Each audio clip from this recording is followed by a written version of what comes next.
Hello and welcome to the Change Gang podcast with me, your host, Laura Ordile. I'm here to help you hold on to your sanity and your soul as you move through big change in your life.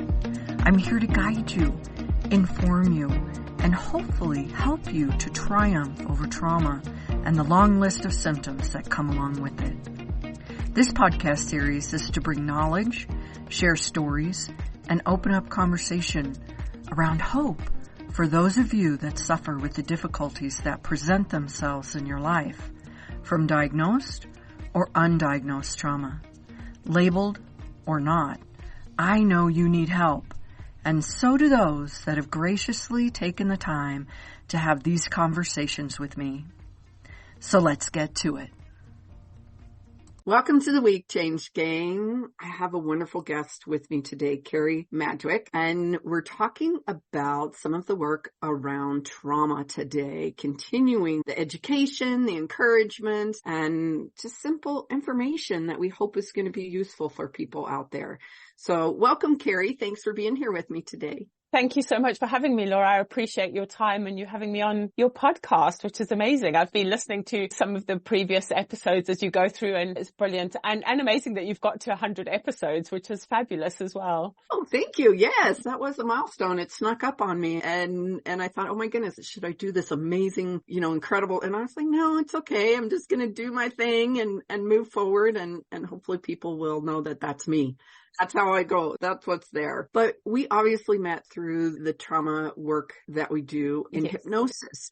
And you actually you term yourself a little bit different as a hypno-nutritionist, which is a little bit new for me. I love that though. I love it. And I think that even in the work that we were doing, nutrition was a part that was brought in as being valuable in the process. I'd love to kind of dip into that a little bit and talk about that if you're okay with that. We were saying that I think we all come to do what we're doing. I was listening to someone the other day who said we do research and then because we make those changes for ourselves, we then go on to help others, which I absolutely loved. My introduction into hypnosis was through nutrition, and then understanding that the clients that I was working with, I was getting very good results with them. But I guess from my intake and the work with them, I realized that a lot of them had some sort of trauma in their background. And I think for me, the big thing is we always talk about post-traumatic stress. And for me, initially, it was always that, someone's gone off to war. They've had this really bad experience and they've come back. And I didn't associate it with the small things that people go through, even the changes of moving country, of changing jobs, of a marriage or a divorce or death in the family and all of those things. And some of us have those things that happen in quicker succession than others. And it's also our resilience that comes from our childhood, I think, as to how we deal with that. So it's just kind of a culmination of all of those things. And I thought I can make a much bigger difference to someone's lifestyle, to their healing and to their overall health, to incorporate both. And that's when I trained specifically as a hypnotherapist to work within the realm of trauma, of helping my clients with trauma release, because it was also, I didn't want people to feel like they were broken and that there was no help for them, because I think people tend, I'm sure you've had that experience. People tend to go to talk therapy for years and years and years, and they think there's no resolution, that they just need to keep talking about it. And what I liked with the hypnotherapy is I had my own trauma. I didn't want to keep talking about it. I'd experienced it the first time. What I learned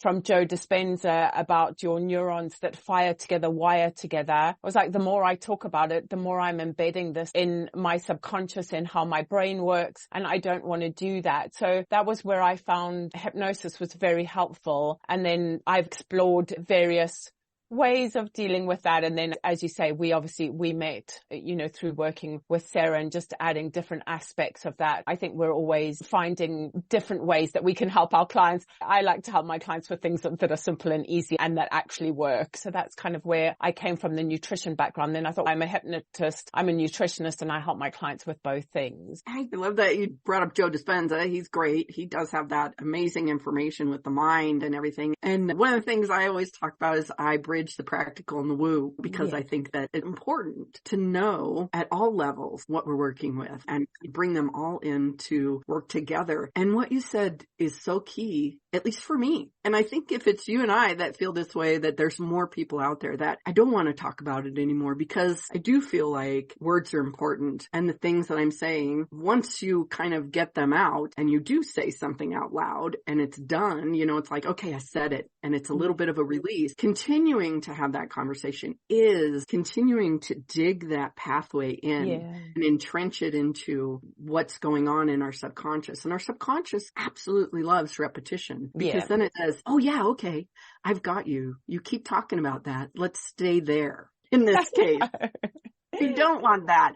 We might want that in terms of the good things, you know, keep saying the good things, keep trying to change that. But we don't want this. And I do see that as something so different in the way that people now are starting to understand. It's okay to not have all the conversation around it, to dig that way. I think the way that we dig with hypnotherapy is so much easier and gentler for the subconscious and for the person. They don't have to live all the horrible things. It's happening at a level that they might not even remember. Incredible. Yeah, definitely. And I think that's releasing it as well. So that whereas when you're talking about it, you're re-experiencing it. I think the other thing is also the experiences of other people. So you may have something that has happened to you that you don't necessarily, so I'll give an example. We had, as part of things that were going on, we had part of our house was burnt down. And when you tell the story, most people's reaction is, oh, what a terrible thing to say. But the thing is, for us, in the moment and everything that was going on, we were having to leave our home.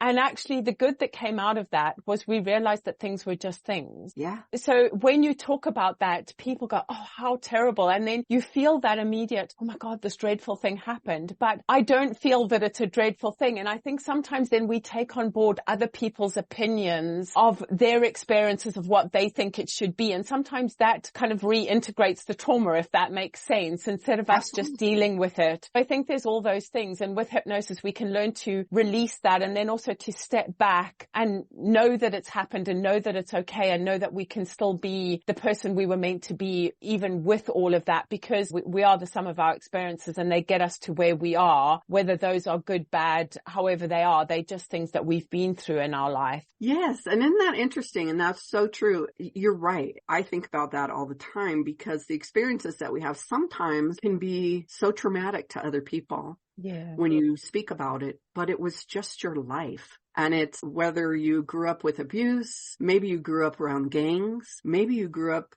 and went to war, maybe you grew up and lost your parents, all of these things that are part of your life. And when you mention it to someone else, it's like, oh, and that was my natural reaction with the fire. Ooh, you know, that could have been a super fun thing. You brought something good out of it.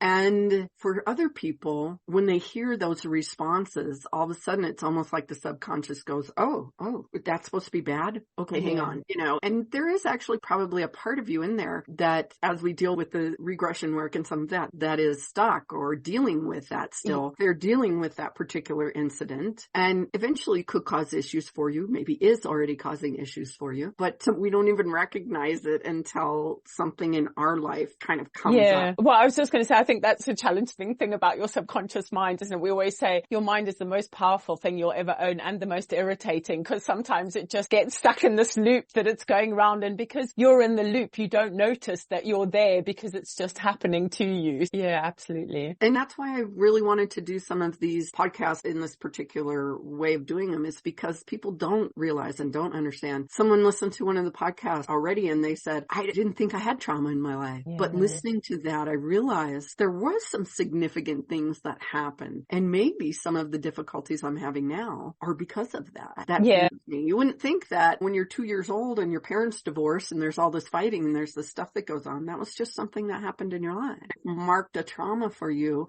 that now causes maybe weight issues. Absolutely. And I think you're so right when you say, because it's your life and you're in it, and until you realize, you think that everybody experiences everything the same way. I always say the day I found out that I could manage my mind was both the most irritating and the most exciting day, because it's like, yay, I can change everything. It's like, oh, why didn't I know this when I was like 12 years old? You know, I think that's the thing and I think that's exactly what happened for me is I didn't associate things that had happened that were traumatic events, but it was just then the sum total of everything that I suddenly realized that there was something going on. And that's, I think, one of the reasons why I ended up in chronic fatigue, because yes, I was dealing with my nutrition and all of that, but the stress was there and it was just this chronic stress all of the time. And yes, we need short bursts of stress to get us motivated and get us going. But when you're living in that stress cycle the whole time, it's going to have a knock-on effect on your health, on your mental well-being. And I think it's helping people understand that, and that there is something that they can do about that to stop the cycle. I was actually just going to ask you what brought you into doing this particular, was it your situation, your experience with chronic fatigue that brought you in? Yes, I didn't realize the kind of impact, I guess, of the smaller traumas that things had. But my initial way I got into nutrition, what I'm doing now, is that I was diagnosed with endometriosis and I was diagnosed with a spastic colon. I was told repeatedly that there was nothing anyone could do for me. They didn't know what had caused it and that I had to be on medication for the rest of my life.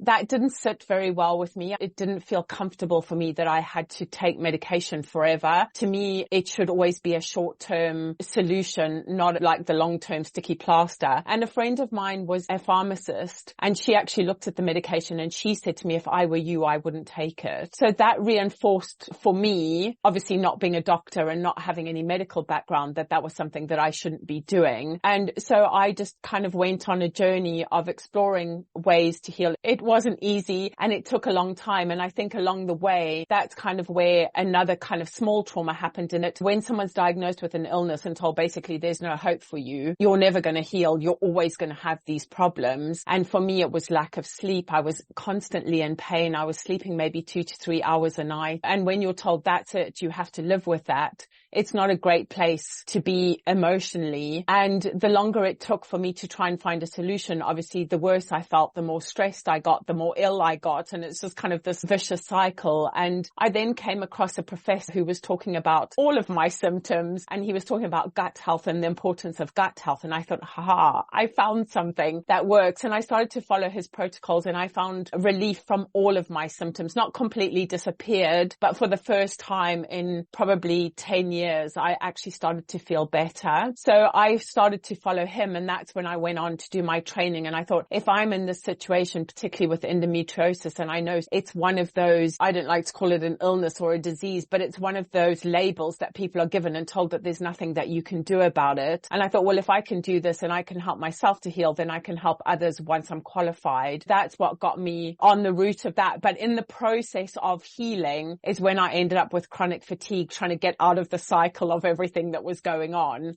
And then realized when I'd had the chronic fatigue exactly what had happened, that it was all the stress that just accumulated. And whilst I was going through my training, I was approached by a company who had a machine that they hooked you up to on different pads, and it assessed the state of your nervous system. So my fight, flight, freeze, and rest and digest were almost completely switched around. I was in so much stress. And I was actually going on a meditation. I went to learn transcendental meditation. I'd heard about it a number of times and everyone was talking about how this could make such a difference. And so I thought, let me hook up to this machine. I'll go away to my weekend of learning and I'll come back a week later and we'll redo it. So I went away for the weekend. I spent my week doing my 2 hours a day of meditating. And when I was hooked up to the machine, my results were completely different. That to me is, I know I felt different, but that to me was actually, this does really work. This is proof that it works. And then that's what then took me on the journey of the woo-woo journey of meditation, energy healing, and then into hypnosis. Something you said there I wanted to ask about, because I've heard about fight, flight, all of that, but I guess I kind of have, but I haven't heard it in a while. And you said rest and digest. And I can see that's got to be an important component that kind of gets sidetracked a lot. But I can see how that would be, especially for people who have trauma, because they don't tend to get into the actual rest mode. Yes. that's a difficult place for them. Absolutely. And that's what I talk to my clients about all of the time, because it's almost like, not that it's an absolute, but when you're in fight and flight, you've got all of these cortisol, adrenaline, everything is going through your system for you to run away. And it is a primal, obviously we all know it's primal that you had to run away from the tiger or kill the tiger for food. And so that was designed as a safety mechanism, but we were only designed to be in that probably 1% or 2% of the time. And the rest of the time we were sat around being in our communities, eating berries, doing whatever we were meant to do. But now we're almost in that fight and flight 99% of the time. And so what happens is that everything's driven away from your digestion to your extremities, your hands, your feet, to make you run, to give you the adrenaline, to make you move, and away from helping your body digest your food and absorb your nutrients. And now we're in a situation where if you ran away, you'd be using up the adrenaline and the cortisol. They would go through your system, your body would use them, and they wouldn't be in excess in your body. They would be got rid of. But when you're sat at your desk and your boss is shouting at you and you go into fight or flight, or you in trauma and you have your trauma triggered and you go into fight or flight, you're not moving and those hormones are not being got rid of. So they are actually almost becoming toxic in your body because the levels are too high. And we never go into that rest and digest, which is the place where we digest our food, we absorb our nutrients, and your body starts to heal and repair. If you think of a road that continuously there's wear and wear and wear and wear and wear, and there's never time for repair on the road, you're going to end up with a road that disappears and has got potholes, and it's going to be pretty difficult to drive down that road.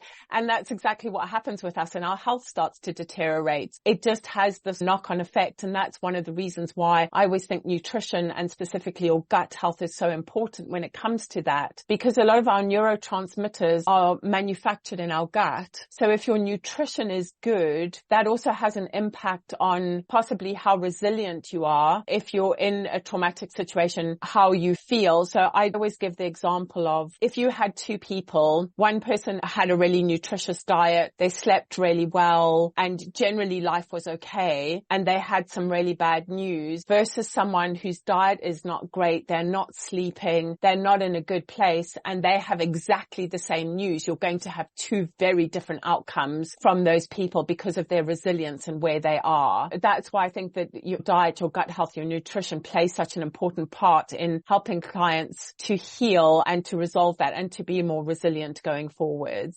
Yes. And I think we forget sometimes how connected our digestive system is. This is a little off point, but just because you talk about the adrenaline and the cortisol and the things like that. And it's funny because I don't know if it's been in books or movies or what it is lately, but I happen to notice several times recently, and just kind of passing, how these people who have these big rushes of adrenaline, all of a sudden they're sick and they want to grow up and they're having stomach issues. Yeah. I guess I never knew like that could happen, but it kept, as things do, that kept bringing my attention to it. And it was just another connection of how important our whole system is, you know, functioning well. And we get those things sometimes. We don't bring that into knowing that nutrition can make such a big difference in that gut health that you're talking about. But not only that, the connection to our subconscious that regulates all that stuff, and the different parts that the subconscious triggers on and off for the hormones, for the balances, for the things that are there, and how it all kind of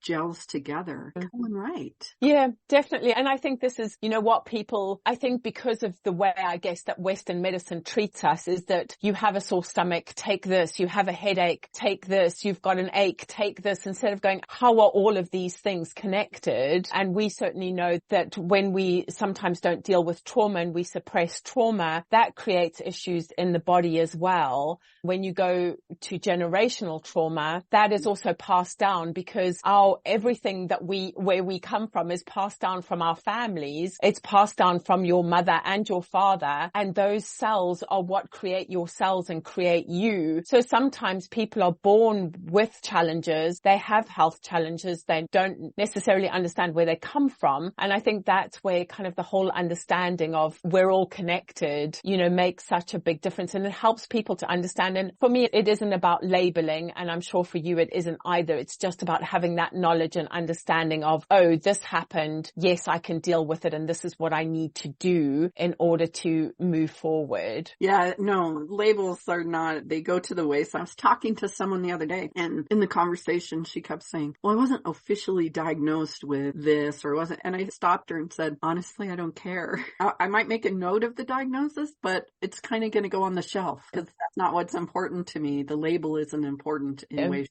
or form to me. And I think people get so stuck on labels anymore. And I understand to a point that it makes them feel validated when you have a diagnosis. Because I've been through, with long haul COVID, things were not right in my body. I kept checking, and they kept doing the test, and they kept saying, well, we don't find anything specific, or we're not finding anything here. And yes, that's elevated, but we don't really know why.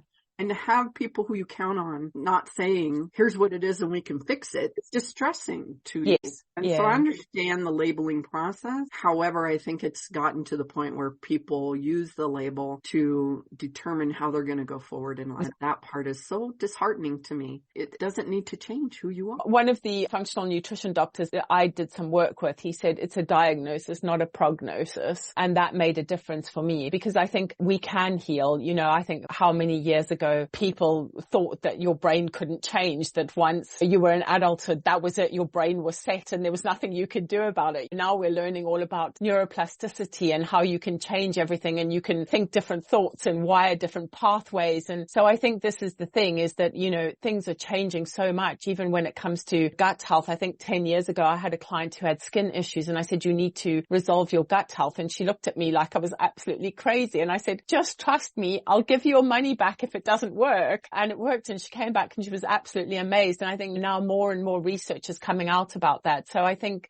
it is a big area of helping people. As you say, you need to know, okay, this is what's going on, and now what do I do to heal and change that going forwards? Absolutely. I watch stories all the time with the medical medium in changing digestion and the skin issues and other issues, and these amazing before and after pictures of what's happening from changing that, from changing the gut health, the way that we're processing food and allowing it. Oftentimes I think that because we grow up a certain way and we establish the gut that we have going forward, you have to do just like we do in hypnosis. You almost have to do that reset, really change the way it is, the way it's set up, and then go forward. And, you know, we teach our clients techniques in hypnosis. Is like, if you're having in a situation where you need to feel more calm, you can focus on your breathing. We give people different techniques, and nutrition's the same. I always say to my clients, you don't go to gym on the first day of the month, do your workout, and that's it. You're fit for the rest of the year. It's got to be a process of working through. And I think that is the nice thing. And I think with hypnosis, it works so well because part of the process of hypnosis is helping us activate our vagus nerve as well, which is then interlinked with our digestion. For me, it's helping both sides of your gut and your brain with the nutrition and the hypnosis. And then it's helping people understand it's a lifestyle change, isn't it? It's not just this is your one and done thing and off you go. This is about making those lifestyle changes, about understanding the things that have happened to you have shaped who you are. You can utilize the good in those things going forwards, and you can let go the things that are challenging to you that you don't want to keep repeating. Absolutely. And I think that people don't give nutrition sometimes the due that it needs to be in there, when, especially when you have experienced trauma, when you're living in that stress situation, when you're reacting in a certain way. Because when that's happening, oftentimes you are going to lean into what makes you kind of feel better in the moment, or whether maybe it's sugar, maybe it's alcohol, maybe it's medication, maybe it's something, but it's going in there, and then maybe you're having the digestive issues, bowel issues in one way or the other, and you're not connecting some of that. But when you do, and you're able to reset everything and lean into something different that's going to still help you feel better in good way for your body, it changes everything. Yeah, definitely. And I think people don't necessarily take on board is how much your nutrition affects your moods, because when you're looking at kind of your GABA, your serotonin, those neurotransmitters are made in your gut. And so depending on your gut bacteria, they can either drive those nutrients to neuroprotective or neurotoxic pathways. So if you're having anxiety and your diet is not good, your diet could be adding to the anxiety rather than taking away from that anxiety. So whilst yes, your diet may not resolve the anxiety completely, it is at least a component of that, of understanding that. And I totally get that. And one of the things I think is understanding is when we are stressed and having that anxious, that stressed, even depression, because our body is utilizing so much energy to be in that state. That's why we're driven to the junk foods and the sugar, because your body's needing more and more energy, where it's understanding if you can fuel your body better, then you can stop those cravings from happening. And it's all, having, as I say, a nice healing cycle rather than this vicious getting stuck in that cycle of not healing and feeling worse and eating worse and feeling worse. Yes, absolutely. I agree with you. And you have done the work in the exploration of that. You actually wrote a book, correct? Yes, I did. And it's, if you believe you can heal yourself, you can. Yes. I would like for you to please tell us where they can find the book. Is it on Amazon? Okay. It's on Amazon. It's available in Kindle or paperback on Amazon. And one of the reasons why I wrote the book was it wasn't only to share my story, but just to share the concept. And I know it's not a new concept, but it's if you believe that there's something out there for you to help you heal, you will find it. It's about having hope, because if you don't believe you can change your situation, you will never look for a way to change it. But if you believe that there's something out there, you will find it. I think what's the famous saying, when the student is ready, the teacher will appear. And I think that's that. And that's what I was saying to you earlier about your podcast. And that's what I love about that is people can listen in and they can think, oh, maybe I should try that. Oh, let me go and do that. And the more they explore, the more they'll find those people who will support and help them on their journey of healing. So that for me was important, in that just believe that there's something out there that can make a difference for you, and you will find it if you once you start looking for it. Absolutely. I agree with that. I'm going to put you on the spot for a minute, but if someone wants to start the change process, what are a couple, 2-3 tips you would give them to start that change process? I think one of my top tips would be is first thing in the morning when you wake up, one of the best things to do is to have freshly squeezed lemon in some warm water, not hot water, because your body's been healing and detoxing and regenerating overnight. So you're giving it the hydration and the minerals first thing in the morning. The other thing that's really important is to have a good protein breakfast. We're talking about good quality proteins, not rubbishy, sugary cereals and those kind of things, depending on whether you're vegan, vegetarian, but kind of like a good protein powder or some overnight oats with berries and almonds and nuts and seeds in it. And just to find one way in the day, whatever that is for you, that's going to start off your day in a good place. I used to give my clients a whole list of, you need to meditate and you need to read and you need to do some exercise and you need to do this. But when you're in a place where you're stressed and, the world seems overwhelming anyway, to try and think, I've got to do like all of these things in the morning. I just say, just try one thing. So whether that's a short breathing practice, it could just be 2 minutes of just sitting inwards, reflecting, focusing on your breath, noticing your breath. And it just only has to be 2 or 3 minutes, whether it's going outside for a walk in nature, if you're fortunate enough to be somewhere where the weather's good, getting sunlight first thing in the morning is really good. Some meditation, exercise, whatever works for you, just find that one thing that really makes you feel good. And you don't have to do it for longer than 5 minutes. It's just to get you in that good place to start your day. Because I think once we start our day in a good way, you're going to have a better outcome through the rest of your day, if that makes sense. So those would kind of be my top tips on kind of getting your day started. And the breath work, I give that to a lot of my clients, just to do 1 minute in every hour and just notice notice what a difference it makes to your day by doing that. I think my Apple Watch has a setting that you can have to do that 1 minute breath